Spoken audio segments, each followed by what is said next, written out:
الحمد لله نحمده ونستعينه ونستغفره ونعوذ بالله من شرور أنفسنا ومن سيئات أعمالنا من يهده الله فلا مضل له ومن يضلل فلا هادي له وأشهد أن لا إله إلا الله وحده لا شريك له وأشهد أن محمدا عبده ورسوله. أما بعد فإن خير الحديث كتاب الله وخير الهدي هدي محمد صلى الله عليه وسلم وشر الأمور محدثاتها وكل محدثة بدعة وكل بدعة ضلالة وكل ضلالة في النار. اللهم صل على محمد وعلى آل محمد كما صليت على إبراهيم وعلى آل إبراهيم إنك حميد مجيد. اللهم بارك على محمد وعلى آل محمد كما باركت على إبراهيم وعلى آل إبراهيم إنك حميد مجيد. قال الله تبارك وتعالى في القرآن المجيد فأعوذ بالله السميع العليم من الشيطان الرجيم من همزه ونفخه ونفثه. لقد من الله على المؤمنين إذ بعث فيهم رسولا من أنفسهم يتلو عليهم آياته ويزكيهم ويعلمهم الكتاب والحكمة وإن كانوا من قبل لفي ضلال مبين. رب اشرح لي صدري ويسر لي أمري واحلل عقدة من لساني يفقهوا قولي. رب زدني علما رب زدني علما رب زدني علما سبحانك لا علم لنا إلا ما علمتنا إنك أنت العليم الحكيم. سورہ آل عمران آیت نمبر 164 آپ معزز سامعین کے سامنے تلاوت کی ہے. اسی آیت کے مطابق انشاءاللہ آج چند باتیں گوش گزار کرنا چاہوں گا. رب العالمین سے دعا ہے اللہ تعالی حق اور سچ بیان کرنے کی اور اس کے مطابق عمل کرنے کی اور زندگی گزارنے کی توفیق عطا فرمائے. ماہ ربیع الاول مسلمانوں کے لیے بہت ہی زیادہ اہمیت کا حامل ہے اس حوالے سے کہ رسول رحمت صلی اللہ علیہ وآلہ وسلم ان کی ولادت اور ان کی وفات اسی مہینے کے اندر ہوئی ہے. تو آپ علیہ الصلاۃ والسلام کی ولادت یہ بھی مسلمانوں کے لیے خوشی کا باعث ہے اور اسی طرح آپ علیہ الصلاۃ والسلام کی وفات مسلمانوں کے لیے غم، پریشانی اور تکلیف کا باعث ہے. رسول مکرم صلی اللہ علیہ وآلہ وسلم جب تک زندہ تھے جہاں ہوتے تھے وہاں روشنی ہی روشنی ہوتی تھی، کیونکہ آپ علیہ الصلاۃ والسلام کی وفات کے بارے میں صحابہ کرام رضوان اللہ علیہم اجمعین بیان فرماتے ہیں کہ جب نبی علیہ الصلاۃ والسلام فوت ہو گئے تو مدینہ میں اس طرح کا اندھیرا چھا گیا کہ شاید کہ ہم نے کبھی اندھیرا نہ دیکھا ہو. اور یہ حقیقی طور پر مراد نہیں ہے ان کا کہ اندھیرا ہی اندھیرا ہو گیا تھا، مراد یہ تھا کہ وہ جو روشنی تھی رسول مکرم صلی اللہ علیہ وآلہ وسلم کی موجودگی کی صورت میں وہ ختم ہو گئی. آپ مدینہ میں آئے تھے، مدینہ کو آپ نے منور کر دیا، روشن کر دیا، لیکن آج اس دنیا سے جب آپ چلے گئے تو مدینہ سمجھ لیں اندھیروں کے اندر چلا گیا. صحابہ کرام رضوان اللہ علیہم اجمعین وہ اس مہینے کو ہماری طرح نہیں گزارا کرتے تھے جس طرح ہم گزارتے ہیں. ہمارے ہاں ایک جشن کا ماحول ہوتا ہے کہ لوگ کہتے ہیں کہ رسول مکرم صلی اللہ علیہ وسلم کی جب اس مہینے کے اندر ولادت ہے تو ہمیں خوشی ہے اور ہم خوشی کا اظہار کریں گے، خوشی منائیں گے، اور پھر خوشی بھی منائیں گے اپنی من مانی، اپنی مرضی کے مطابق، اور پھر اس خوشی کے اظہار کو ہم محبت رسول صلی اللہ علیہ وآلہ وسلم کا نام بھی دیں گے۔ اس طرح کی خوشی، اس طرح کی محبت کا اظہار صحابہ کرام رضوان اللہ علیہ مجمعین نے کبھی بھی نہیں کیا۔ کیوں؟ اگر جو لوگ یہ عمل کرتے ہیں آپ ان سے سوال کریں، آپ کو کئی باتیں کریں گے، ایک اس کے اندر ایک بات پیش کی جاتی ہے جو سمجھانے کے لیے صرف میں آپ کے سامنے پیش کر رہا ہوں کہ جی جب ابو لہب کو اس بارے میں خبر ملی کہ رسول مکرم صلی اللہ علیہ وآلہ وسلم کی ولادت ہوئی، تو اس لونڈی نے جس نے آ کر خوشخبری سنائی تھی، خبر دی تھی، اس کو آزاد کر دیا۔ لہٰذا ہم اس لیے خوشی مناتے ہیں۔ ٹھیک ہے، اگر آپ مناتے ہیں تو ابو لہب کون تھا؟ سورۃ اللہب کی ذرا تلاوت بھی کر لیجیے۔ اللہ رب العالمین کیا فرماتے ہیں؟ تبت یدا ابی لہب وتب، ابو لہب کے دونوں ہاتھ ٹوٹ جائیں۔ اب ہم اس کے اندر اس انگلی کو لے کر آتے ہیں جس سے اشارہ کیا، اس نے کہا کہ جاؤ تم آزاد ہو، کہتے ہیں اس انگلی کی وجہ سے اس کو آزادی مل گئی۔ اللہ کہتے ہیں دونوں ہاتھ، کہ اس ہاتھوں کے اندر یہ انگلی موجود نہیں ہے۔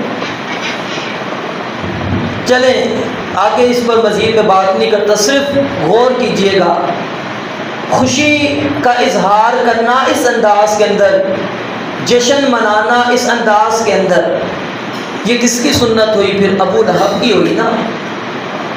ابو بکر صدیق رضی اللہ تعالیٰ عنہ کی تو سنت نہیں ہوئی نا، سیدنا عمر فاروق کی، سیدنا عثمان غنی رضی اللہ تعالیٰ عنہ کی، سیدنا علی رضی اللہ تعالیٰ عنہ کی، عشرہ مبشرہ، دیگر صحابہ کرام رضوان اللہ علیہ مجمعین، ان کی سنت تو نہیں ہے۔ آپ مسلمان ہیں، کلمہ پڑھتے ہیں، محبت رسول کا دعویٰ کرتے ہیں، اور کام آپ کس کا کر رہے ہیں؟ ابو لہب کی اتباع کے اندر۔ اور ابو لہب بھی کون؟ جو جس کے بارے میں اللہ کہتے ہیں ہر مسلمان پڑھتا ہے تبت یدا ابی لہب وتب، اور آپ کہتے ہیں میں تو ابو لہب کی وجہ سے جشن مناتا ہوں۔ میرے بھائیوں، رسول مکرم صلی اللہ علیہ وسلم کی آمد کا جشن نہیں ہے، آپ علیہ السلام کی آمد کا مشن ہے۔ اللہ رب العالمین نے نبی مکرم صلی اللہ علیہ وسلم کی ولادت کو ایمان والوں پر، مسلمانوں پر اللہ تعالیٰ نے احسان کے طور پہ پیش نہیں کیا۔ آپ کے مشن کو، آپ کی بعثت کو، آپ کی نبوت کو، آپ کی رسالت کو اللہ رب العالمین نے احسان کے طور پر پیش کیا۔ کیا فرمایا؟ لقد من اللہ علی المؤمنین، یقیناً اللہ تعالیٰ نے ایمان والوں پر احسان کیا ہے۔ کیا؟ اذ بعث فیہم رسولا، جب اللہ رب العالمین نے ایک رسول من انفسہم، انہی میں سے مبعوث کیا۔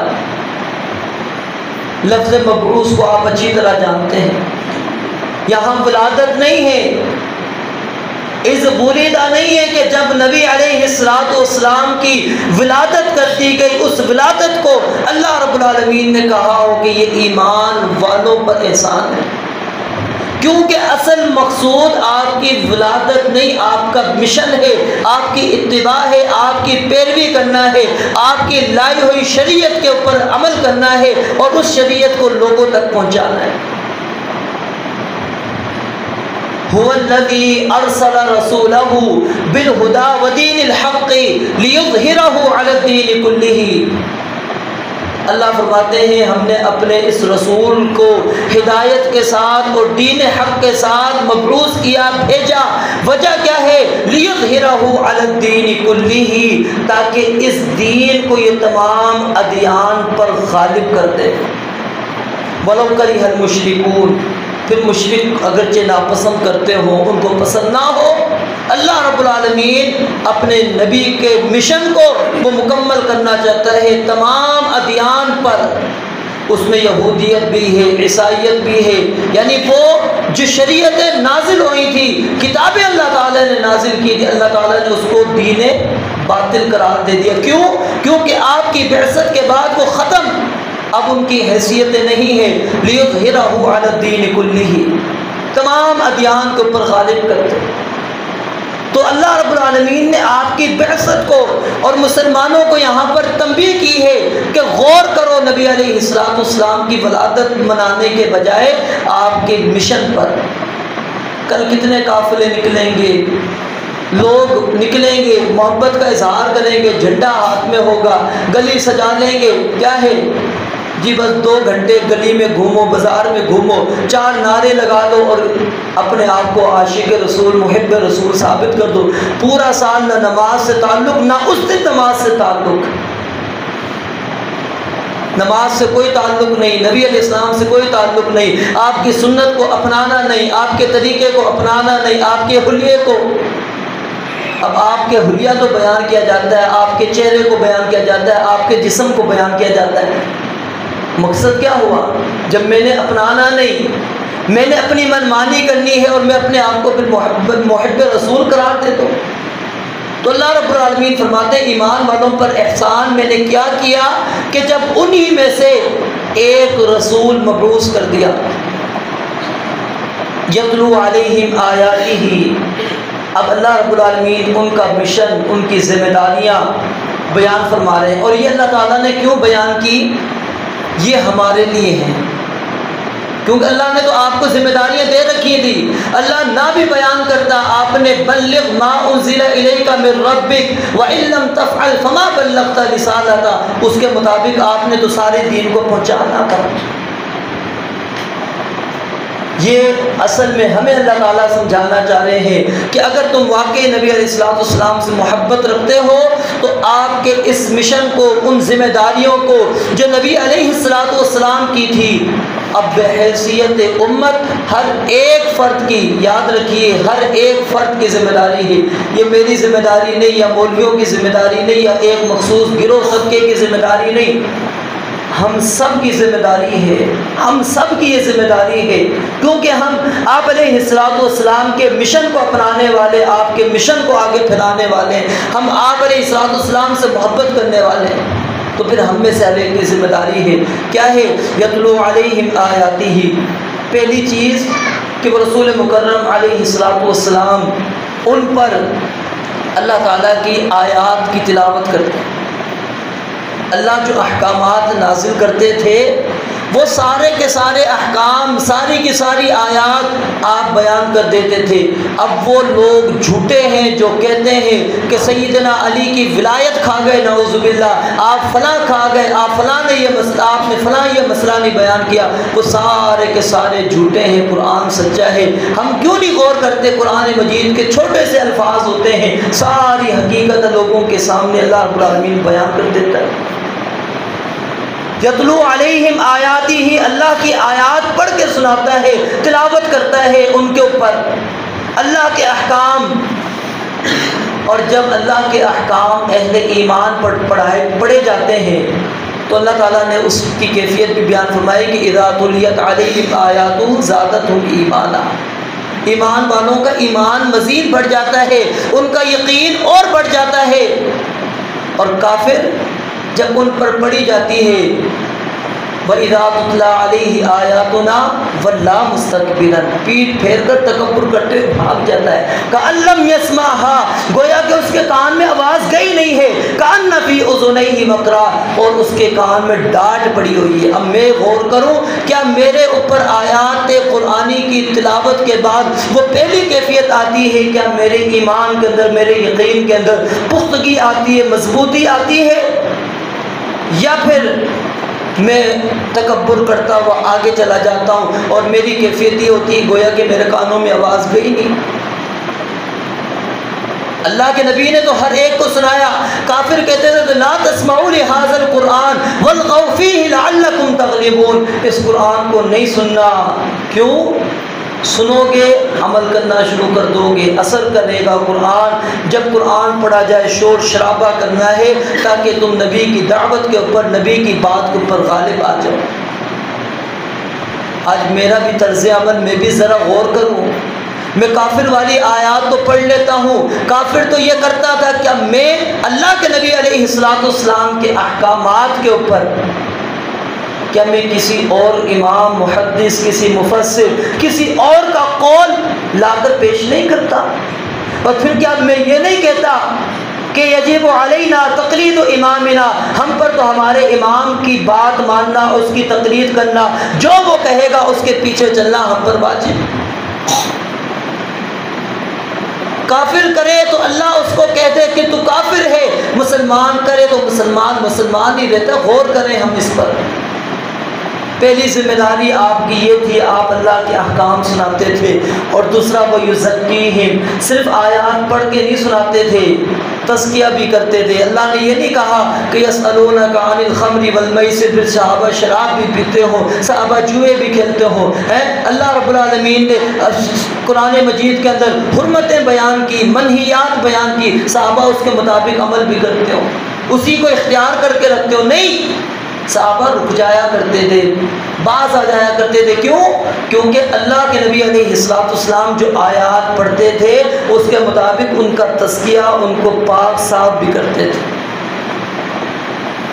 تو ہم نے کبھی غور کیا 1500 سال ہو چکے ہیں نبی علیہ السلام کو اس دنیا میں سے، لیکن کیا صحابہ والی مثال آج تک کبھی سنی کہ کسی بندے نے گناہ کیا اور گناہ کے بعد اس کو احساس ہوا، احساس ہو کر وہ اپنے عالم کے پاس، مفتی کے پاس، محدث کے پاس، کسی اپنے بڑے کے پاس گیا ہو، کہا کہ مجھ سے یہ جرم زیادتی ہو گئی ہے، مجھ پر حد نافذ کریں، مجھ سے گناہ ہو گیا ہے، مجھے پاک کریں؟ کیوں؟ ان کا ایمان تھا. ایمان ان کو رکنے نہیں دیتا تھا. اگر عورت کو ہاتھ لگا دیے آ جاتے تھے، بوسہ لے دیا آگے آپ کے پاس. عورت کو رستے کے اندر دیکھ لیا پریشان ہو کر رستے اللہ کے نبی علیہ السلام کے پاس آ جاتے، کہتے حد نافذ کرو.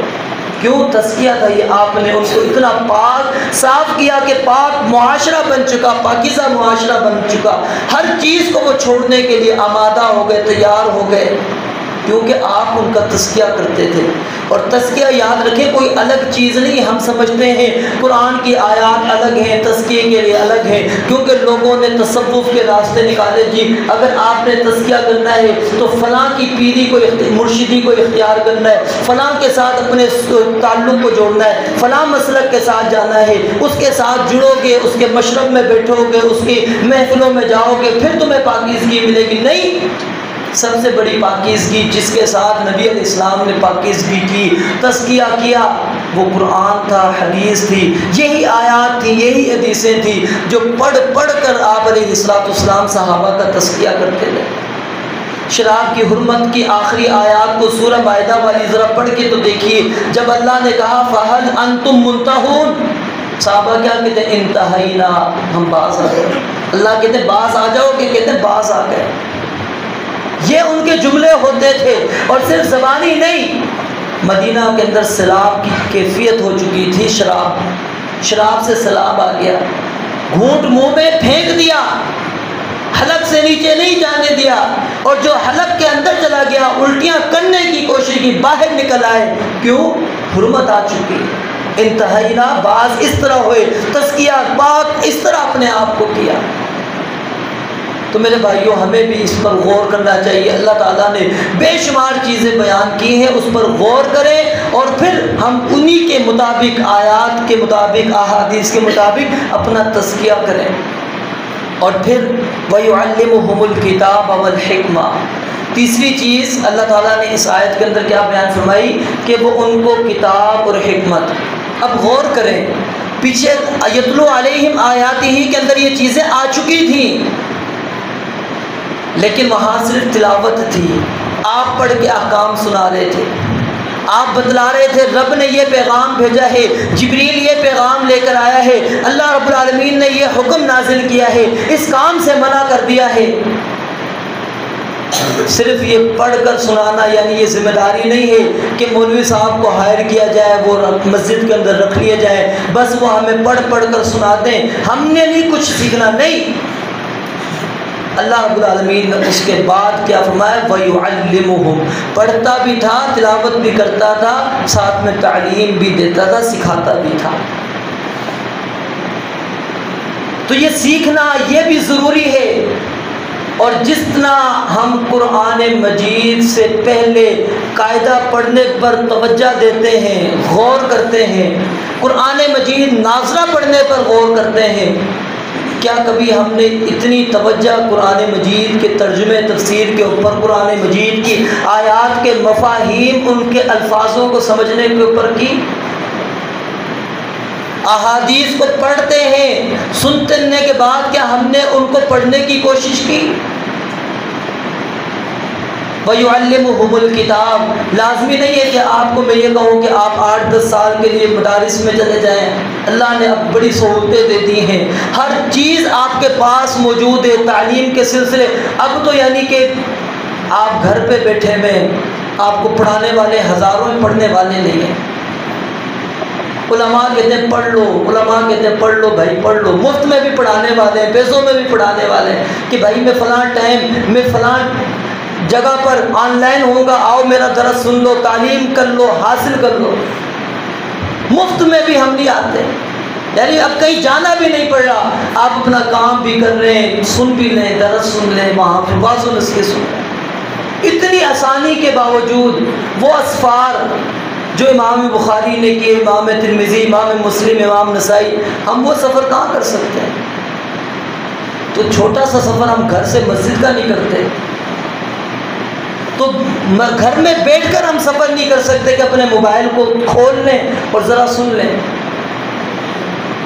تو میرے بھائیوں، یہ تعلیم حاصل کرنا، سیکھنا، کتاب اور حکمت یعنی قرآن اور حدیث دونوں کا، یہ دونوں کا سیکھنا فرض ہے ہر مسلمان کے اوپر. سیدنا جبریل امین علیہ السلام کو اللہ رب العالمین نے انسان کی شکل کے اندر صحابہ کی مجلس کے اندر بھیجا تھا. ایک موقع پر آپ بیٹھے ہوئے تھے، آپ کے گھٹنوں کے ساتھ آ کر گھٹنے ملا کر جبریل امین علیہ السلام بیٹھ گئے اور کہا اخبرنی عن الایمان، اخبرنی عن الاسلام، ما الاحسان. سوال کرتے ہیں ایمان کیا ہے، اسلام کیا ہے، احسان کیا ہے، وما اشراط الساعہ، قیامت کی نشانیاں کیا ہیں. سوال کر رہے ہیں، دین سکھا کے جا رہے ہیں، تعلیم دے رہے ہیں. یہ بنیاد ایمان ہمیں نہیں پتہ، اسلام نہیں پتہ. ابھی خود ہی اپنے آپ پر غور کر کے ذرا اپنے آپ سے ٹٹولیں کہ ایمان کتنی چیزوں کا نام ہے. آگے تفصیل میں چھوڑے نہ جائیں ابھی کہ ایمان باللہ میں کیا چیزیں آتی ہیں، بالرسول میں کیا، فلاں چیزوں میں. اسلام کیا ہے ذرا غور کریں، اپنے آپ کے اندر ٹٹولیں. احسان کیا ہے، یہ چیزیں سکھا کر گئے نبی علیہ السلام کے پاس. جب وہ چلے گئے جبریل امین علیہ السلام، آپ نے سیدنا عمر فاروق رضی اللہ تعالیٰ عنہ سے پوچھا، صحابہ بھی تھے کہ جانتے ہو یہ کون تھا؟ کہا کہ مسافر ہے لیکن حالات سے مسافر نہیں لگتا، مدینہ کے ارد گرد کا بھی نہیں ہے، مدینہ کا بھی نہیں ہے، لیکن اس کے کپڑے دیکھ کر لگتا نہیں ہے کہ دور سے آیا ہو. کہا کہ یہ جبریل امین علیہ السلام تھے. کیا کرنے آئے تھے؟ اتاکم یعلمکم دینکم. یہ الفاظ ہیں حدیث کے واضح طور پر کہ وہ تمہارے پاس تمہیں تمہارا دین سکھانے کے لیے آیا تھا. اللہ رب العالمین یعنی اتنا اہتمام کر رہے ہیں کہ کتاب اور حکمت کی تعلیم دینے کے لیے جبریل کو بھیجنے، جاؤ سوال کرو نبی علیہ السلام سے تاکہ صحابہ کو پتہ لگے. تو میرے بھائیوں، یہ تینوں چیزیں کرنا ہماری بھی ذمہ داری ہے. قرآن مجید کی تلاوت کرنا، احادیث کی تلاوت کرنا، اور تلاوت سے مراد صرف اپنے طور پہ پڑھنا نہیں، آیات کو پہنچانا ہے، آیات کے اندر تبلیغ، اس کی دعوت کرنا، آگے بات پہنچانا ہے. پھر اس کے مطابق اپنا تزکیہ کرنا، اپنے آپ کو جانچنا، پڑتال کرنا، کہاں پر غلطی ہے اس کی اصلاح کی کوشش کرنا، اور پھر کتاب الحکمت کی تعلیم حاصل کرنا. اور یاد رکھیے، انتہائی یہ ہمارے کامیابی کے لیے قرآن اور حدیث کی تعلیم انتہائی ضروری ہے۔ اور اس کے اندر تعلیم کے اندر ایک چیز بس صرف میں ایک کرنا چاہتا ہوں سمجھانے کے لیے کہ ہر ایک سے تعلیم کتاب و حکمت کی نہیں حاصل کرنی، ہر ایک سے نہیں حاصل کرنی، اس سے حاصل کریں جس کو علماء پہچانتے ہوں، علماء جانتے ہوں، اس کو علماء نے اس کا تعارف کروایا ہو، علماء نے اس کا تزکیہ کروایا ہو کہ واقعی یہ بندہ قابل اعتبار ہے، اس سے دین لیا جا سکتا ہے، اس سے دین سیکھا جا سکتا ہے۔ وگرنہ میڈیا کے اوپر تو ہر بندہ موجود ہے، کیونکہ یہ تو جس کو چلانا آتا ہے وہ آ جاتا ہے، شروع ہو جاتا ہے۔ دین سے نابلد ہے، سمجھ نہیں ہے، ہم اس کو مفتی صاحب سمجھتے ہیں، عالم سمجھتے ہیں، ہم اس کو محدث سمجھ رہے ہوتے ہیں، اور اس کی باتیں ہم سمجھ رہے ہوتے ہیں، اور جو اصل ہوتے ہیں نہیں، ان کی باتوں میں ہمیں وہ سمجھ نہیں آ رہی ہوتی۔ وہ کیونکہ ہمیں جو چاہیے ہوتا ہے، شیطان جو چیزیں ہمیں سکھلانا چاہ رہا ہوتا ہے وہ وہاں سے نہیں مل رہی ہوتی، وہاں سے مل رہی ہوتی۔ شیطان کہتا ہے یہ بندہ ٹھیک ہے، اس کے چینل کو کبھی نہ چھوڑنا، اس کو کبھی نہ پکڑنا، کیوں؟ وہاں سے تمہیں خالص دین نہ مل جائے گا۔ تو میرے بھائیوں، یہ چیزیں ہمیں، یہ نبی علیہ السلام کا مشن ہے، اس کو اپنانا ہے، اس چیز کو اختیار کرنا ہے، اور اپنی زندگی کا صرف ماہ ربیع الاول کے اندر نہیں، ہر وقت اپنا یہ مشن بنا کے رکھنا ہے کہ جو ذمہ داری نبی علیہ السلام کی اللہ تعالیٰ نے عائد کی، اب وہ میری بھی ذمہ داری ہے، اور میں اس ذمہ داری کو ادا کرنے کی ہر ممکن کوشش کروں۔ ہم کتاب و حکمت کی تعلیم حاصل کریں گے، جب سیکھیں گے پھر آگے کیا آگے سکھائیں گے بھی۔ تو پہلے سیکھنا ہے، سیکھنے کے بعد آگے تعلیم دینا ہے، آگے سکھانا ہے، لوگوں کو بتلانا ہے۔ آپ نے کیا فرمایا تھا؟ فَلْيُبَلِّغْ الشَّاهِدُ الْغَائِبُ، جو موجود ہیں جو نہیں ہیں ان تک پہنچائیں گے۔ اور یہی وجہ ہے کہ صحابہ نے دین کو پہنچایا، آپ ذمہ داری ڈال کر گئے تھے کہ میری ان ساری باتوں کو اب آگے منتقل کرنا تمہاری ذمہ داری ہے۔ پھر وہ منتقل کی انہوں نے، پھر تابعین نے، اسی طرح چلتے چلتے اور قیامت تک یہ معاملہ چلتا رہے گا۔ رب العالمین سے دعا ہے اللہ تعالی ہمیں رسول مکرم صلی اللہ علیہ وسلم سے حقیقی طور پر محبت کرنے کی، اور آپ کے مشن کو، آپ کی ذمہ داریوں کو اختیار کرنے کی، اور اس کے مطابق زندگی گزارنے کی اللہ تعالی ہمیں توفیق عطا فرمائے۔ وآخر دعوانا الحمدللہ رب العالمین۔